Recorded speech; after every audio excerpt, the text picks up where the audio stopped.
Inside the Birds is back. What's going on, everybody? It's Geoff Mosher, Adam Caplan, and it is March, right? Almost going to be April soon. A really good time to do, I guess, bring back something we did last year, I think around this time, Adam, where teams are not yet complete, but a lot of changes have been made. Free agency is the major waves of it are over. Coaching changes have happened. So we're going to take a look around the NFC East at the Eagles' foes and see exactly where they are at this stage of the time. You know, what changes have they made in coaching staff / philosophy? What changes have they made in personnel? And what changes do they continue to have to make if they want to knock the Eagles off the pedestal? And we always start by our fun favorite fact, and that's now no team has won the NFC East in back-to-back years still since the 03-04 Philadelphia Eagles. So that is not only the challenge for the Eagles, Adam, as they've made their own changes that we go through on a daily basis, but it almost puts these other three teams, it gives them a little hope of optimism that if history just keeps, repeating itself, the Eagles will not win the division this year, even though we sit here right now, I think you'd have to say the Eagles are still the best 53 and best coaching staff on paper. No question, they're the favorite for the NFC East. The only thing is, and really in the NFC, who could challenge them? We're not done with free agency. Free agency goes through September, but you're right. The bulk of free agency, the big part is done. Although there may be some trades leading up to the draft. You never know. We saw what happened with A.J. Brown in 22 during the draft. You never know what happens with contractual issues with clubs, and when they can't get things done, they don't think they're going to get anything done. Sometimes they decide they're going to move the player.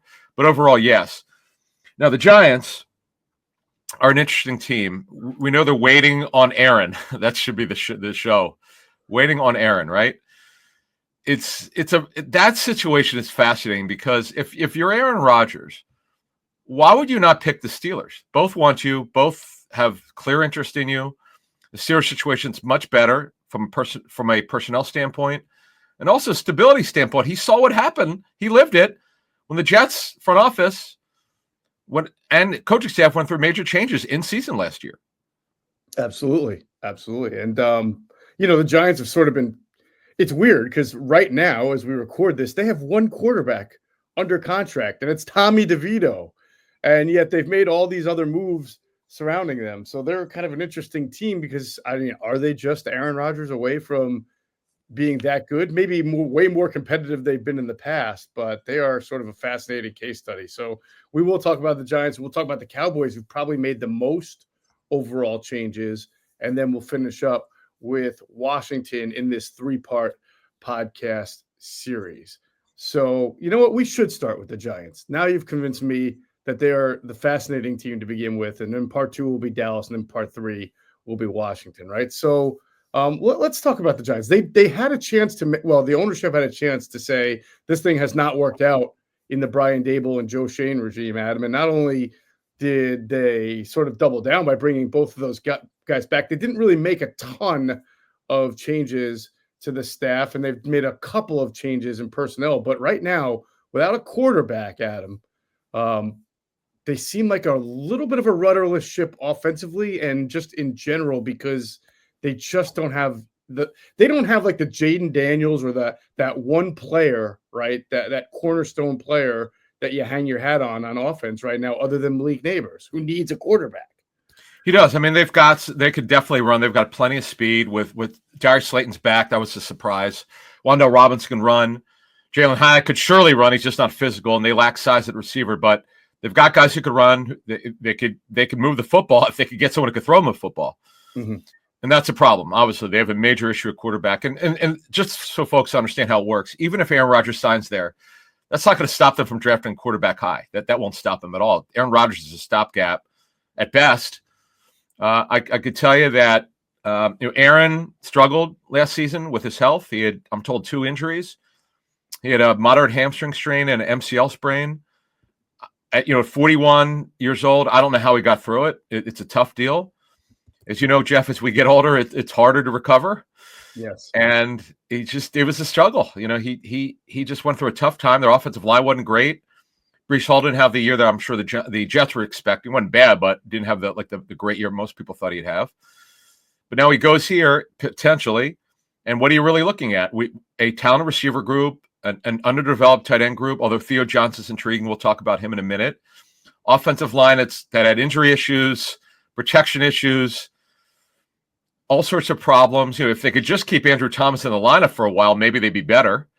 He's had major injury problems. Then they've got, running back is intriguing with Tyrone Tracy, who did a really good job, really good find for their front office and Joe Shane. But it's kind of a mixed bag offense. There's talent there, but as you mentioned, because of the quarterback problem, it's brought everything down.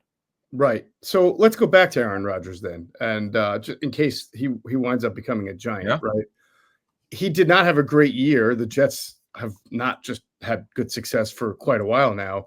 But if you take a step back and you look and say, hey, he threw for 4,000 yards, he threw for just under it, threw 28 touchdowns compared to 11 interceptions. So he's not playing at the Aaron Rodgers level that you're expected at. But if you put that kind of a quarterback in the Giants offense compared to what they were getting from Tommy DeVito, Daniel Jones would clearly lost the ability to pull the trigger. I don't think Aaron Rodgers has lost that ability. Aaron Rodgers wants to pull the trigger, but to your point, behind a bad offensive line and not as mobile as he's been, that's the concern. However, as you just said, if you give him guys like Neighbors, Slayton, Wan'Dale Robinson, a pretty good running back, and if they can address the offensive line a little bit, I could see Rodgers being a formidable bridge to whoever they want to go hand the baton to a year or two, whoever they draft or bring in. Would that put them in a better shape than they were in last year at quarterback? You could sell me on it. You're not selling me on their 7 to 8 wins better, but you could sell me on they're an improved team that could be a little bit formidable in that regard. So let's extrapolate here. We'll play the game with Rodgers signing there if he does, right? Let's say he does. It has to be better than last year. Has to be. I understand Rodgers was playing hurt. He had one game where it looked like he was all the way back. The first New England game was phenomenal, and everyone was writing about it. He's back. He's back. Unfortunately, he wasn't all the way, and they just were. The Jets struggled around him. But you look at this situation, and what Brian Daboll, who will call the plays again, they've kind of straightened that out last year. We're expecting that to happen again, where he calls the plays, runs his offense. If they can protect, and that includes Andrew Thomas playing at least close to a full season, they also need to make a decision: is Illuminor going to stay at right tackle? John Michael Schmitz is back at center, and Runyon back from his injury. They have some depth, not a lot. James Hudson's kind of a journeyman tackle who's there, who can play right and left tackle. Aaron Stinney actually started in the Super Bowl for the Bucs. He's got plenty of experience. Austin Schlottman's been around. I remember him years ago with the Vikings. They have some depth. It's not great, but they have some depth. It's just keeping these. And Greg Van Roten is back on a 1-year deal. He's been around. He's a true journeyman. Mm-hmm. If everybody's healthy, it's a serviceable offensive line. It's not great. Right. It's serviceable to keep Rodgers upright. That's the key. He just took too much contact last year. You just got to protect him. And then moving this forward here, Brian Daboll, when he was in Buffalo, was going to be heavy 11 personnel offense. And here you would think if they could protect, maybe you'd like to spread everybody out with Neighbors, with Slayton, with Wan'Dale Robinson. That's not a bad group, as you mentioned. It's not. And it makes me think, okay, so 2 things on that as we talk about this Giants offense, right? Yep. If they can get a quarterback, first of all, let me go back to the offensive line point. I know that there are some advanced metrics for those who enter the analytics, and you know what? We'll get into this with Sam Finkel. I'm going to have Sam do an NFC East deep dive as well and answer some of these questions. But there's some analytical data out there that shows that the Giants' offensive line was much better in the 6 games that Andrew Thomas played, because obviously Andrew Thomas is a very good left tackle, than it was in the games. It's not. I know that sounds obvious, but I think that there is a general consensus that even with Andrew Thomas left tackle, the Giants' offensive line stinks or stunk last year. It did not. It was serviceable, and there were times that it was actually pretty decent. And you could see that when they started to really run the ball more with Tyrone Tracy, who, as you mentioned, was a nice find. So that parlays me into number 2. If they find a quarterback, whether it's in the draft, who has some mobility He doesn't have to be as good or fast or as amazing as flashy as Jaden Daniels, but Jaden Daniels clearly helped his offensive line overachieve just by being able to run, Yep. being able to move, having some pocket maneuverability. If the Giants can find a quarterback who can do just a little bit of that and not be a statue, and by the way, Daniel Jones was someone who could move, but he did have those lower body injuries that he kept having. I think his injury is he'd hold the ball. Like, you could see it. Well, the first time he played the Eagles, he just did not want to throw the ball and kept getting sacked. But if they can find a guy who's ready to pull the trigger, can move around a little bit, to your point, you can do a lot worse than Malik Neighbors, who had an incredible rookie year. Wan'Dale Robinson's a nice slot receiver. And the guys that are on the come up for them are the running back you mentioned, Tyrone Tracy, and year 2 of Theo Johnson, who's a very gifted athletic tight end out of Penn State, who I think can take a pretty big step if he's in a good offensive environment. So a couple things here, which I'll add. So Theo Johnson is what we call move tight end. He's not really an inline guy. You want to get him matched up on a linebacker. He's super athletic and he can run. They brought back Mr. Blocking tight end, Mr. Y tight end, Chris Manhertz. He's in the league because he can block. That's the one reason. Yep. And Bellinger's still there. And by the way, they claimed Greg Dulcich off waivers. Man, Greg Dulcich had the worst problems with hamstrings. He spent a better part of 3 years hurt, but he can run. He's pretty athletic. So, yeah, look, whoever the quarterback is, whether it's the rookie or it's Rodgers, there's talent here. Yeah, there's some offensive line problems. There's plenty of upside with this offense. As a matter of fact, and you got to get through the draft and the rest of free agency, with significantly improved quarterback play, I'm not saying they're a playoff team. Don't get me wrong. But this could be certainly an 8 or 9 win team. If it's Rodgers, which would be surprising, but if it's him playing one last hurrah, put it together, they protect him. He's fairly healthy. He moves better than he did last year. This absolutely could be an 8 or 9 win team. As bad as they were last year, you could see them, and we'll get to the defense in a minute, where they've certainly got a lot of talent. They absolutely could be really improved. They could be. Now, they have to do this the right way, but I'm afraid for them, Adam, that that's somewhat impossible. And what I mean is, I would think that Brian Daboll would absolutely love to have his own version of a Josh Allen, a moldable quarterback like he had in Buffalo, a young guy who he can start from the ground and build up. And he may be able to draft that guy in April. But the problem is he's already wasted 2 years of his head coaching career doing crappy with the Giants. Is it 2 or 3 that he's already been the coach? It should be at least year 4. This should be at least year 4. Yeah, you're right. It's 3 years. He's done. I mean, I know he made the playoffs year 1, but any goodwill he built up from that, the last 2 years have really sullied it. And he's got to have to win. So it's hard now to say, even if we draft a quarterback, I would think it would be hard for Brian to be like, I want to take this rookie, put him in right now, and see if I can win 8 or 9 games, which is probably why there's the allure of the veteran QB, of Rodgers, of Russell Wilson, or whoever. Well, yeah, it's the GM. Joe Shane is trying to save his job. Yeah, that's right. Yeah, I was going to tie them together. Yeah, You're right. Yeah. Right.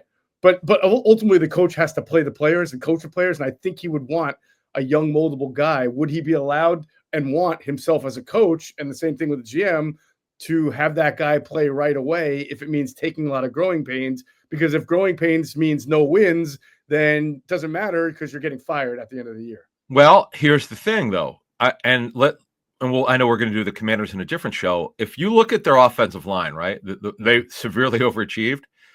They're going to play a rookie, and they didn't. It was really Terry McLaurin and everybody else. They didn't really have a lot of offensive talent, and the quarterback play was so dynamic. It's about as good as it gets as we've ever seen it from a rookie quarterback. You have to be willing to do it. You know, if it's Cam Ward or whoever it is, you only they will know. Like, talking to Washington, they knew immediately that Daniels was ready. Like, it wasn't a surprise to them that he did well. I don't think anyone knew he'd be this exceptional. But you make a good point, because we know the way it is in the National Football League, covering these business deals and situations for decades. Coaches are trying to save their job, where what's interesting, it's usually not the GM and head coach typically are not tied into this kind of stuff, but they sure as heck are. This one is unmistakable. Who in the world would bring both guys back if the team is not competitive again? Everyone around the league tells us that they're expecting the house to be cleaned by the Maras and the Tishes if they're bad again. But This team is underachieved. It should be better. I think what happened with them was, and it was Dable's first year. They shocked the world, made the playoffs, wasn't it? Right. Yeah, and then they beat Minnesota. Yeah, Remember? right. Yeah, They did great in Minnesota, right? No one was expecting that in his first year. correct. And this is what happens in talking to teams over the years. They always worry about like when they're way better than people thought, and they know the roster isn't that good. They're like, coaches will tell you, man, I hope people understand we're really not as good as our record. We overachieved. We're probably not going to be as good. And I think that's kind of what happened with the Giants. And that's where they are, folks. But we'll get to defense shortly. Yeah. To move this along here, there's a lot of upside here. It's not the Steelers' talent, but there's upside if it's Rodgers. Yeah, it feels like they could be very boom or bust. There's a lot of upside, but if they don't get the protection and the QB right, it could be bust really, really fast for the Giants, which has been the case for most of the year. When we flip sides and look at defense, Adam, that's where I see far more of a bigger ceiling. And like we said with Greg Cosell, when we did the intel with Greg Cosell, talking about their free agent additions, if this offense can just be like functional and give the D a break, I think this defense can recognize its potential. It couldn't last year because A, the offense stunk and the defense was on the field, and B, the Giants defense in the back end was not as good. They could be thrown on. They had some injuries. They had some talent issues there.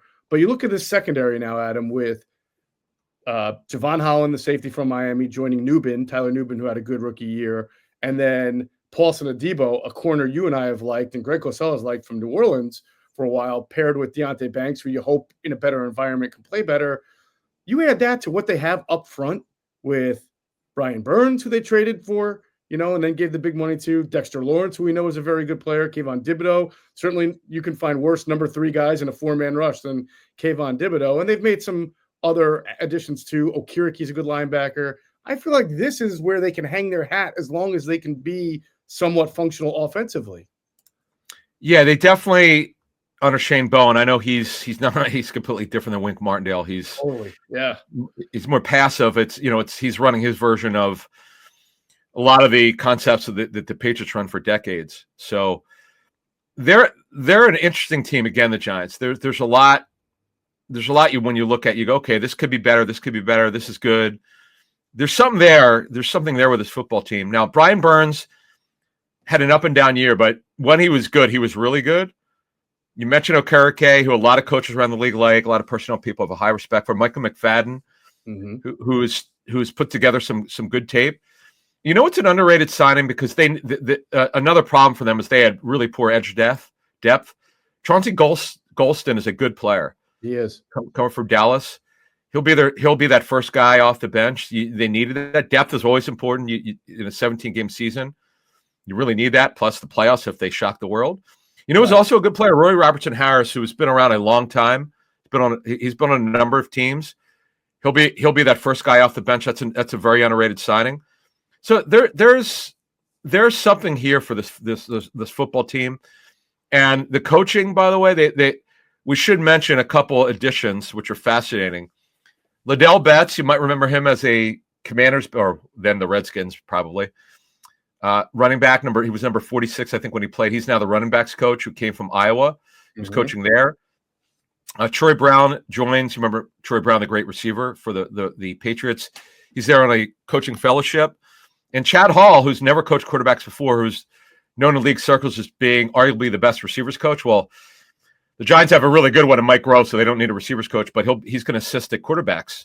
So that's good for him. But they've got a pretty veteran staff here, by the way, with Marquand Manuel, Mike Adams, who I remember as a player, Brian Cox, Jeff Burris, who's their cornerbacks coach, who you might remember as an NFL player. So these guys have been around, and I don't really think it's a coaching issue. To me, it's clearly a personnel issue. Yeah, I would agree. By the way, Mike Adams, pride of University of Delaware. Yep, that's right. On that. If there's one thing that I say, if the scale is going to tilt one way or the other and it goes badly again for the Giants, that's not quarterback related. It's depth at key positions. They don't have great wide receiver depth if Neighbors or somebody else were to get hurt, because Jalen Hyatt really hasn't panned out yet. They don't have great offensive line depth because they still don't have a great starting offensive line. So they got to improve that area. And while they have a very nice 4-man rush with, excuse me, guys like we mentioned Burns, Lawrence, Thibodeau, 1 or 2 injuries there, they really don't have a bunch of DP, guys that you're going to pull off the bench and ask to play a lot. So, and even in the secondary, which is well, hard. Golston. Hang on. Golston could play like now. Yeah, he could play. And 4-man rush, right? No, it's Burns and Thibodeau. They run up 34. Right. He'll be the first guy off the bench. Now, as I mentioned earlier, they have James Hudson, who started some games on the offensive line. They have Stinney, who started a bunch of games. But on your point, these are guys who could fill in if Andrew Thomas misses 12 games, they got a problem. Yeah. There's a saying in coaching: you want your backups to get you out of a tough spot for 3 to 4 games. You hope you don't have to ask them to start 3/4 of the season. That's a problem. Right. I mean, look at the Eagles. They've been able to survive with Fred Johnson having to play some left tackle. They survive with Fred Johnson having to play some right tackle. They survive with guys on the interior offensive line coming in and out because they've always drafted well and always had good backups. And, that's something that other teams have yet to figure out how to replicate. So, yeah, if the Giants had lost Andrew Thomas, there's no Fred Johnson going in there and saving the day for them because they're just not good enough all around to be able to have that environment where a backup like that could thrive. Yeah. As we close this, there's something here with this football team to be way better. I know. The Giant fans loved Daboll year 1 because they were so much better than they expected. But looking at social media, you see the consternation and the criticism for Joe Shane and the Barkley situation, everything. I hate to even bring that stuff up, but it's a fact. But there's something here for this team to be way better with starting at the quarterback position. No doubt. All right, that was fun. On the next episode, what we'll do is go through the Cowboys, who probably have had the most changes than any other team in the NFC East, and we'll do the same exact thing with them. That's going to do it for this edition of Inside the Birds, the leading podcast in Eagles Intel. And as always, we thank you for flying with us inside the bird. Be sure to check out our friends at PHLSportsNation.com. They're enhancing the fans' experience with their coverage of all Philadelphia sports teams. For the fan, by the fan is their motto. So make sure you check them out at PHLSportsNation.com and on Twitter at PHLSportsNation.